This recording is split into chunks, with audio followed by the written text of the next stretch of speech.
নম্বর স্তবটি পাঠ এবং ব্যাখ্যা করার চেষ্টা করছি।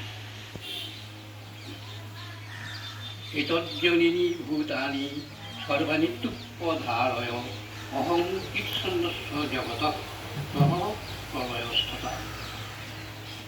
এতজ্জনিনী ভূতানি, এই উভয় প্রকৃতি থেকে সব কিছু, সর্বানিত্যুপধারয়,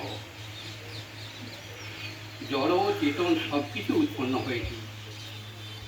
অহং কীর্ষণস্য জগত, আমি এই জগতের উৎপত্তি, প্রভাব প্রলয়স্থতা এবং এই জগতের প্রলয়ের মূল কারণ। সম্পূর্ণ শ্লোকটির অর্থ হচ্ছে, আমার এই উভয় প্রকৃতি থেকে জড় ও চেতন সব কিছু উৎপন্ন হয়েছে, সুতরাং আমি নিখিল জগতের উৎপত্তি ও প্রলয়ের মূল কারণ। আচ্ছা, আমি ব্যাখ্যা একটু বলছি। এই জগতে যা কিছু বর্তমান তা সবই জড় ও চেতন থেকে উৎপন্ন। চেতন হচ্ছে সৃষ্টির আধার এবং জড়বস্তু চেতনত্ব দিয়ে রচিত।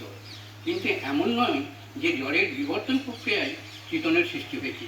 পক্ষান্তরে এই চিন্ময় শক্তি থেকেই জগতের সৃষ্টি হয়েছে। আমাদের এই জড় ও দেহটিতে চিৎশক্তি বা আত্মা আছে বলেই এই দেহটির বৃদ্ধি ও বিকাশ হয়। একটি শিশু ধীরে ধীরে বালক ও তারপরে সে যুবক